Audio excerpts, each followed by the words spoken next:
Bismillahirrahmanirrahim. Saya mau membahas tema yang penting. Soal harta. Soal harta ini bukan soal banyak atau sedikit, tapi soal ada atau tidak ada. Tema tentang harta itu tema besar.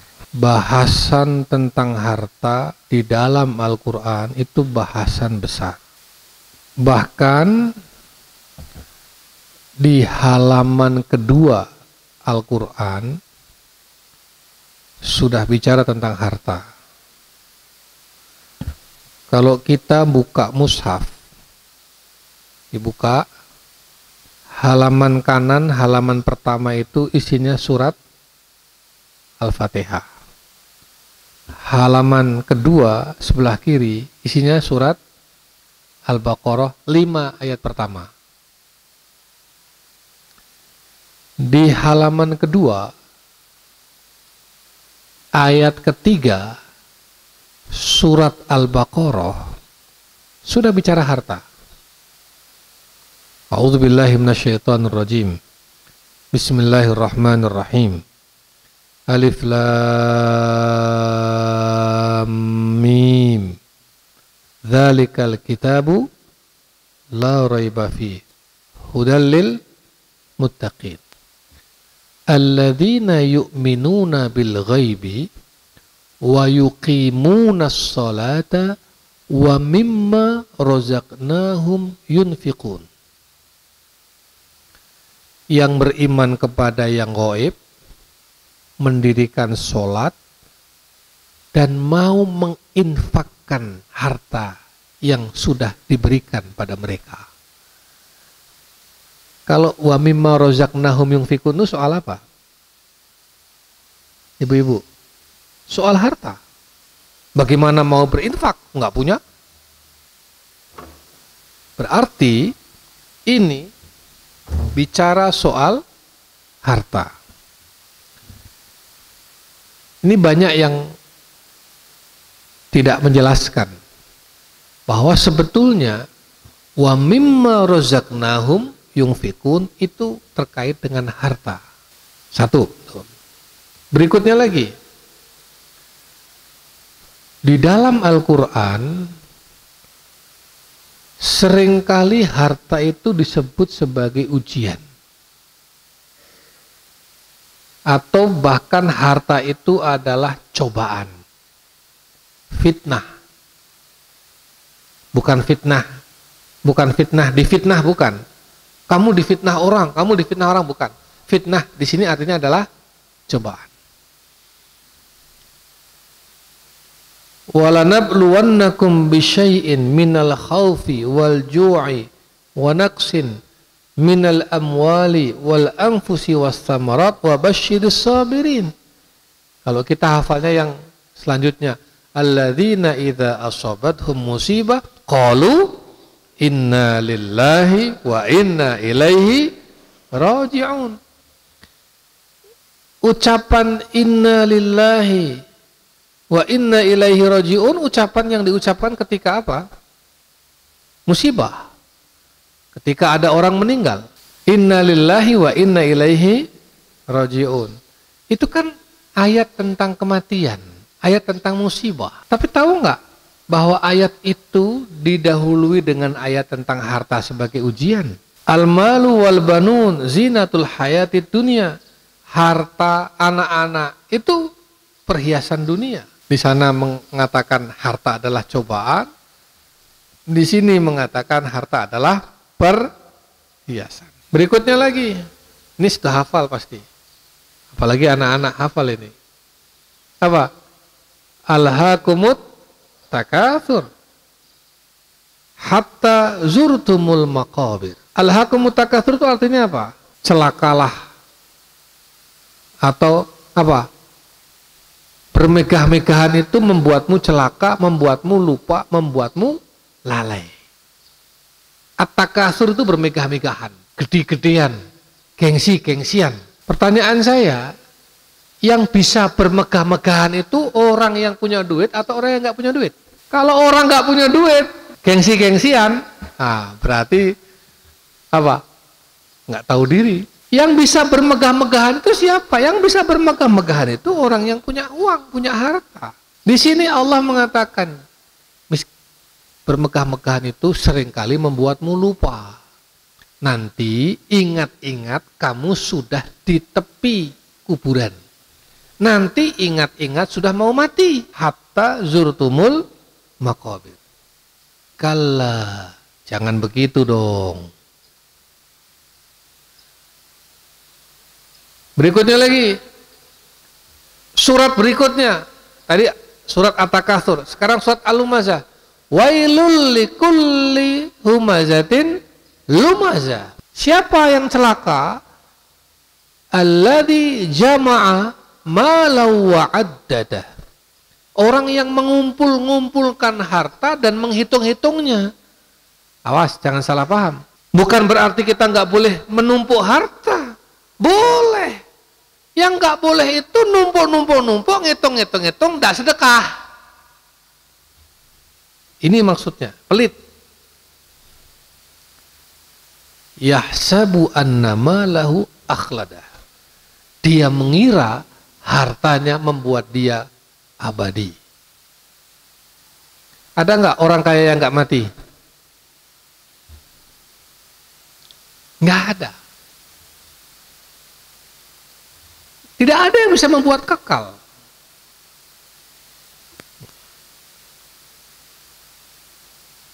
Itu ayat-ayat Al-Quran. Saya akan lompat ke hadis. Banyak.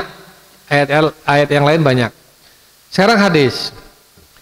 Qala Rasulullah sallallahu alaihi wasallam. Idza matal insan au idza mata ibnu Adam in qata'a amaluhu illa min thalathah. Shadaqatin jariyah aw ilmin yuntafa'u bihi aw waladin salihin yad'u lahu. Kalau ada orang meninggal, maka terputuslah semua amalnya kecuali 3 hal. Yang dimaksud terputus amalnya itu gimana? Yang dimaksud in qata'a amaluhu itu gimana? Yang dimaksud orang kalau meninggal terputuslah amal perbuatannya. Maksudnya, maksud hadis ini, orang hidup masih bisa sholat, tapi orang kalau sudah mati, dia tidak bisa sholat lagi. Ada nggak orang mati bisa sholat? Orang hidup bisa puasa, tapi kalau sudah meninggal, dia nggak bisa puasa lagi. Orang hidup masih bisa baca Quran, tapi kalau dia sudah meninggal, dia sudah nggak bisa baca Quran lagi. Dia akan dibacakan Quran. Kalau sekarang kita sholat, nanti kalau sudah meninggal, kita disolatin. Sekarang kita baca Quran, nanti sudah meninggal, kita yang dibacakan Quran. Orang kalau mati, terputuslah semuanya kecuali 3 hal. Sedekah, jariyah, ilmu yang bermanfaat, anak soleh yang mendoakan. Yang disebut pertama kali sedekah. Berarti terkait apa? Harta. Ini saya mau jelaskan. Arti sodakotin jariyatin. Sedekah itu ada 2. Ada sodakoh, sodakotin saja. Ada yang kedua sodakotun jariyah. Apa bedanya sodakoh dengan sodakoh jariyah? Ini kalau kita nggak bisa bedakan karena bahasa Arab. Kalau sodakoh tok saja, nggak pakai jariyah, itu rumusnya begini. Untuk mendapatkan pahala lagi, dia harus melakukan sodakoh lagi. Jadi kalau mau dapat pahala 2 kali, 2 kali melakukan. Kalau mau dapat pahala tiap hari melakukan. Contohnya apa? Ada orang butuh makan, fakir miskin, saya kasih makan, dapat pahala enggak? Sedekah bukan? Sedekah.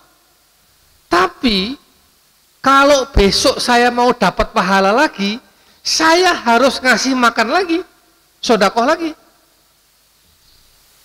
Untuk mendapatkan pahala yang berulang, dia harus melakukan sesuatu yang berulang. Orang fakir miskin, saya kasih uang, pengemis misalnya, dapat pahala enggak? Dapat. Sedekah bukan? Sedekah. Tapi untuk mendapatkan pahala lagi, besok saya ngasih fakir miskin lagi. Itu namanya sedekah. Tapi kalau sedekahun jariyah, sedekahun jariyah, ada kata jariyahnya dalam hadis itu melakukan sekali, pahalanya berulang-ulang. Itu cirinya. Apa contohnya? Ada orang bangun masjid. Panitia masjid butuh semen. Butuh apa ini? Lantai. Butuh mikrofon. Butuh listrik. Butuh besi. Butuh pasir. Atau mungkin mulai dari pembebasan tanah untuk masjid. Ya. Dilelang. Siapa yang mau wakaf keramik 1 meternya berapa? 100.000. Misalnya. Ada pengumuman di masjid. Lalu saya 200 meter. Pak, 200.000. Berarti berapa? 2 meter. Saya sedekah. Wakaf. Ini untuk masjid 200.000. 2 meter. 2 meter itu, masjid itu, lantainya itu, digunakan untuk sholat. Kalau 2 meter itu berapa orang sholat itu? 4 orang sholat. Jadi saya mendapatkan, setiap sholat, saya mendapatkan pahala sholat orang 4 itu. Padahal satu hari berapa kali sholat? 5. 4 kali 5 berapa? Sehari minimal saya mendapatkan 20 pahala orang sholat. Padahal sholatnya bukan cuma sholat fardu, dia sholat sunnah juga. Padahal bukan cuma sholat sunnah, ternyata ini ibu-ibu sekarang ngaji nih, di atas wakafnya seseorang misalnya. Berarti pahala ngaji kita ini mengalir kepada dia. Ternyata bukan cuma sehari, selama berhari-hari, berbulan-bulan, bertahun-tahun, puluhan tahun, ratusan tahun, masjid itu digunakan untuk sholat. Padahal saya dulu wakafnya cuma 200.000 sekali mbien. Paham? Jelas? Melakukan sekali, pahalanya berkali-kali. Kalau sedekah sekali hilang, dapat pahala. Besok lagi dapat pahala lagi, gitu kan? Tapi kalau sedekah jariyah sekali repeat. Jelas? Ini saya nggak tahu. Saya ini bicara didengar oleh semua di live di situ. Mungkin ini wakafnya siapa saya nggak tahu, kan udah nggak tahu ini. Setiap tadi saya baca Quran, setiap hurufnya saya dapat pahala karena saya memang membaca. Yang mendengarkan dapat pahala. Jenengan ngikuti bacaan saya karena saya pakai mikrofon dapat pahala. Yang wakaf mikrofon ini dapat pahala. Pahala saya ngaji 2 surat tadi. Pahala jenengan ngikuti ngaji saya 2 surat tadi. Pahala saat ini saya sedang ceramah karena mic-nya digunakan untuk ceramah. Apalagi pahala saya gunakan untuk sholawat. Jenengan ikuti sholawat saya. pahala untuk adzan, pahala-pahala. Padahal cuma dulu saya hanya memberikan mikrofon wakaf sejumlah 500.000. Itu bedanya antara sodakoh dengan sodakotun jariyah. Jelas? Kira-kira jenengan semua pengen sodakoh saja atau sodakoh jariyah?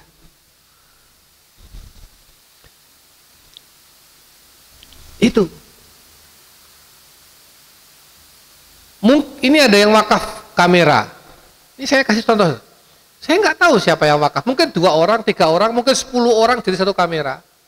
Gara-gara ada kamera ini, ceramah saya nggak cuma didengar oleh yang di sini. Ceramah saya nyebar ke seluruh penjuru dunia. Ceramah saya didengarkan, di-share lagi, setahun, 2 tahun, 3 tahun, terus diulang-ulang. Akhirnya banyak orang mendapatkan petunjuk, banyak orang mendapatkan pengetahuan dari wasilah kamera ini. Berarti yang wakaf kamera dulu, sekali itu dia wakaf kamera, selama kamera ini digunakan, pahalanya terus mengalir. Jelas?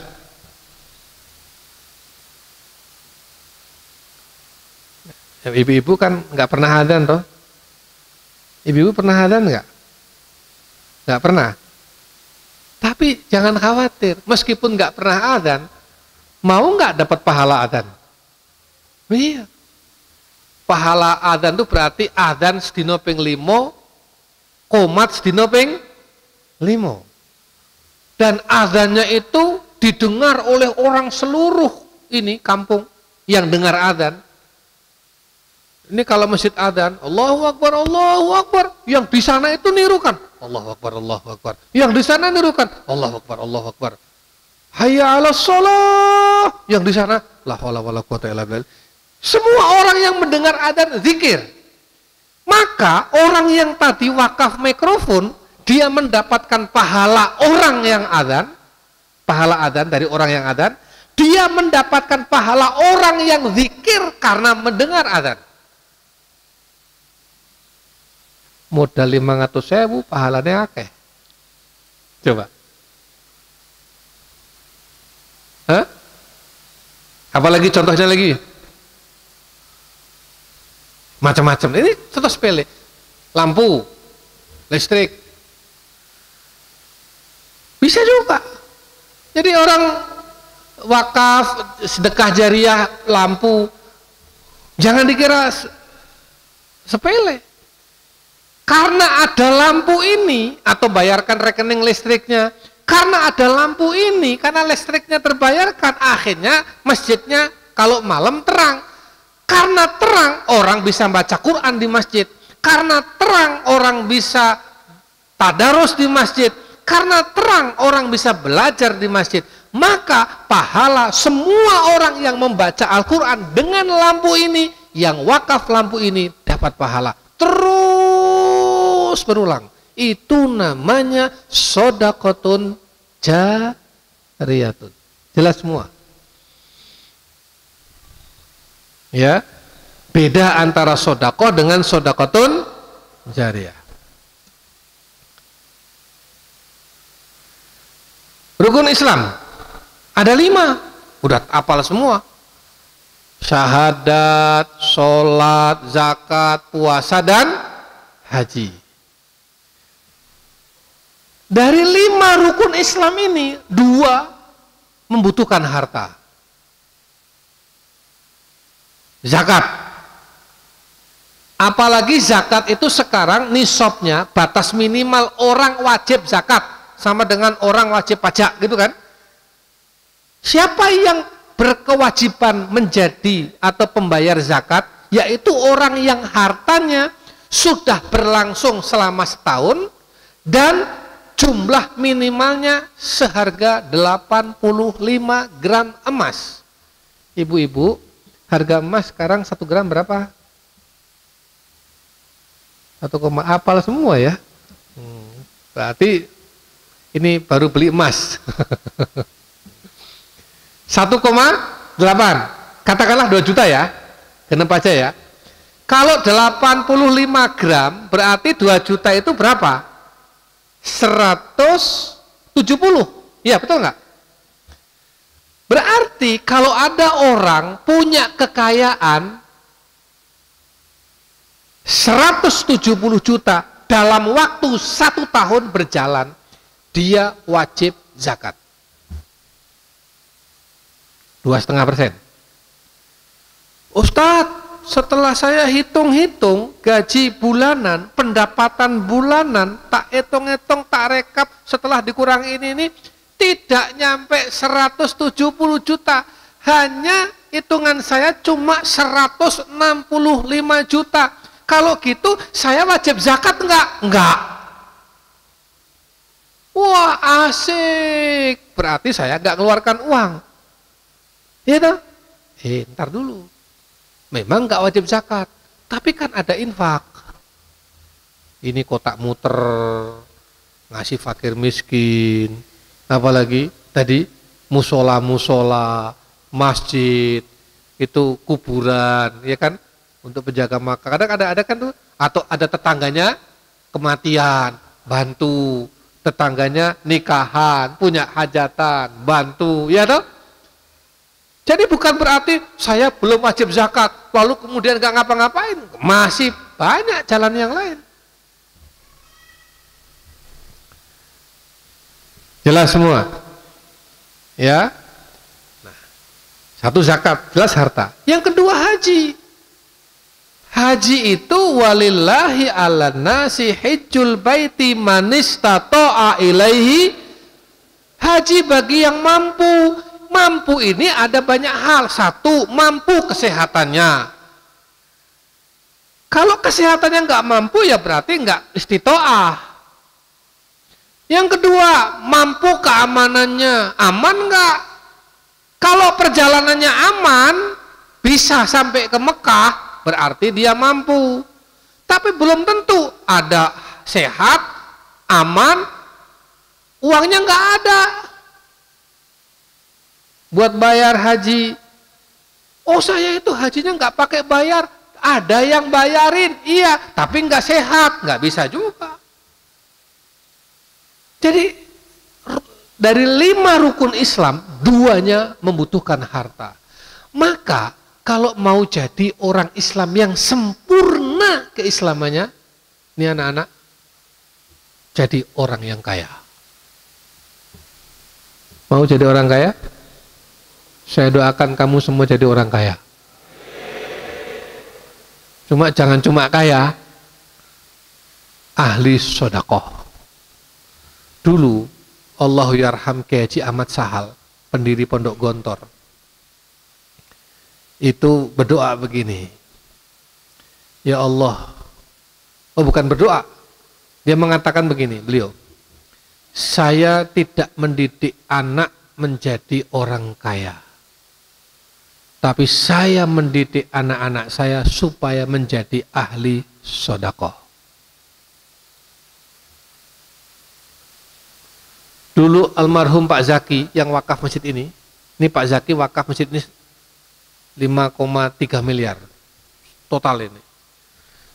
Pak Zaki dulu pernah tanya ke saya, Ustadz saya mau tanya, saya itu kalau berdoa, doanya begini, bukan saya, ya Allah berikanlah saya rizki, enggak. Tapi saya doanya saya ganti begini, betul apa salah? Ya Allah, tambahkanlah zakat dan sodakohku. Saya jawab, betul. Itu cerdas. Kalau ya Allah tambahkanlah rizkiku, belum tentu orang bertambah rizkinya mau zakat kan? Dan tidak semua orang yang bertambah kekayaannya wakafnya bertambah. Dulu ketika kekayaannya cuma 10 juta, wakafnya 100.000. Kekayaannya nambah 220 juta, harusnya wakafnya berapa? 200.000. Ini kalau mau pakai hitung-hitungan ya, matematika. Ternyata tidak, kekayaannya bertambah, ini masih di sini utuh, sedekah wakafnya utuh. Bertambah lagi dikasih Allah, ini masih di sini. Bertambah lagi, masih di sini. Bertambah lagi, masih di sini. Nah ini. Tapi Pak Zaki, enggak. Ya Allah, tambahkanlah zakatku. Maka otomatis kalau zakatnya naik, kekayaannya naik. Jelas semua. Perjalanan hidup manusia itu ini. Cermati gambar ini. Jadi kita itu fasenya itu fase mati, hidup, mati, hidup. Dulu kita di alam ruh, lahir ke dunia, hidup. Habis hidup kita akan mati di alam barzah. Dan di alam barzah itu bukan terakhir, itu transit. Nanti akan ada kehidupan lain setelah kematian yang bersifat abadi. Abadinya mau di mana? Fil jannati khalidina fiha abada, di surga selama-lamanya, atau finari jahannama khalidina fiha abada.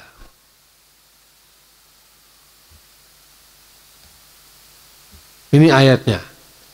Kaifa takfuruna billahi wa kuntum amwatan fa ahyaakum tsumma yumitukum tsumma yuhyikum tsumma ilaihi turja'un. Coba. Amwat, mati, tsumma yuhyik fa ahyaakum, hidup, tsumma yumitukum, mati, tsumma yuhyikum. Jelas anak-anakku? Ya, ayat ini kalau digambar seperti ini, hidup. Tapi jangan lupa, gambar ini tauhid. Bagi agama lain, bagi umat lain, mungkin kepercayaan lain, mati itu akhir. Mati adalah akhir dari segalanya. Mati selesai. Tetapi dalam sistem keimanan kita, dalam keyakinan kita, dalam akidah kita, mati itu bukan akhir. Mati itu adalah permulaan. Justru setelah kematian itu adalah awal dari kehidupan abadi. Kalau ada kehidupan yang lebih abadi, kenapa kita itu menghabiskan energi untuk hal-hal yang tidak bermanfaat di kehidupan yang sementara ini? Jadi kalau mau 80 tahun Bu, kalau ibu sekarang 70 tahun tinggal berapa tahun lagi? 10. Kalau mau 70, kalau sekarang 60 tinggal berapa tahun lagi? 10. Tapi kan masalahnya kita nggak tahu mau berapa tahun, bisa jadi besok, lusa, seminggu, 2 minggu, 3 minggu. Banyak orang meninggal tanpa sebab. Itu rahasia Allah. Tapi bahwa hidup di dunia ini sebentar. Kalau kata pujangga dulu, urip kuwi mampir ngombe. Jadi pujangga-pujangga kita itu dulu mengistilahkan hidup itu saking sebentarnya, itu seolah-olah kayak mampir, minum, jalan lagi. Jadi orang itu sebetulnya semakin dekat pikiran mati, semakin dia terhindar dari menyimpang. Orang yang maksiat menyimpang itu pikiran matinya jauh. Itulah kenapa zikrul maut, itulah kenapa mengingat kematian itu penting. Jadi ziarah ke kubur itu maksudnya supaya kita ingat mati. Keri-keri kita mendino ning kuburan, oh ndak ada getaran itu. Padahal maksudnya itu kita masuk ke kuburan, assalamualaikum ya ahlal kubur, assalamualaikum ya ahlat diyar minal mu'minin. Itu dalam hati itu, saya akan sama dengan kalian semua yang ada di sini, cepat atau lambat, pakai sebab atau enggak pakai sebab, apa yang harus saya persiapkan, ya Allah, kan gitu. Ini mendino ning kuburan, tapi enggak ada itu getaran apapun. Ada orang mati, takziah kita, itu mestinya kita, ya Allah, iki wingi sik ngobrol karo aku wong iki wingi sik kocak-kocahan, wingi Pak, iki meninggal, innalillahi, kaget aku Pak. Itu mestinya dia dalam hatinya, ya Allah, saya itu bisa seperti itu anytime, kapanpun. Ya Allah, apa yang sudah saya siapkan untuk menghadapmu ya Allah. Nggak ada getaran tuh. Makanya Rasulullah SAW bersabda, kafa bil mauti wa'idho. Cukuplah kematian itu sebagai nasihat. Bapak Ibu, saya nggak perlu ceramah panjang-panjang begini. Cukup ada orang mati lewat, itu ceramah yang paling baik. Semua khotib, semua kiai, semua dai, semua ustadz ceramah, dawa-dawa, golan-golan, itu ujungnya cuma satu, mengingatkan kita semua, Bapak Ibu jangan lupa, ngesok kabeh sampean mati, siap-siap. Intinya itu toh. Suruh berbuat baik, suruh zakat, suruh sedekah, suruh wakaf, suruh birrul walidain, apalagi suruh hormati tetangga, suruh ini, suruh itu, suruh sholat, suruh itu. Intinya untuk apa? Supaya kalau besok entah kapan kita tidak ada yang tahu, malaikat mau datang menjemput kita, siap kita. Jelas semua. Makanya tausiah yang paling baik itu tempatnya di kuburan. Biasanya orang kalau mau ngubur, mau nguburkan itu kan ada sambutan toh. Tausiah itu yang paling baik itu. Gimana? Mau kita ngaji di kuburan aja? Biar ingat semuanya itu. Ya Allah, ya. Itu yang membuat kita akhirnya sadar. Jadi Bapak Ibu sekalian, usikum wa iyaya. Hidup kita nggak banyak, nggak lama. Persiapkanlah. Nih ayatnya ini. Kenapa saya tulis begitu? Kemarin sudah saya sampaikan di anak-anak. Ya ayyuhalladzina amanu rka'u wasjudu wa'budu rabbakum waf'alul khaira la'allakum tuflihun. Hai orang-orang yang beriman, rukuklah, sujudlah, ibadahlah kepada Tuhanmu dan berbuat baiklah supaya kamu menjadi orang-orang yang beruntung dan berbahagia. Rukuk, sujud, ibadah, berbuat baik. Itu dimensi vertikal horizontal. Hablum minallah, rukuk, sujud itu hablum minallah. Waf'alul khaira hablum minan nas. Rukuk, sujudnya iya, tapi muamalahnya buruk. Zikirnya banyak, Qur'annya khatam, ngajinya dake dan lain sebagainya, tapi dengan tetangganya buruk. Wiridnya berjam-jam, sholawatnya berjam-jam, tapi sosialnya jelek. Ini yang harus diperbaiki. Soleh ke atas, soleh ke samping. Amanu wa amilus solihat wa aqimus sholah wa atuz zakah. Hablum minallah, hablum minanas. Jelas semuanya? Ya, itu saja. Aku qouli hadza. Wassalamualaikum warahmatullahi wabarakatuh.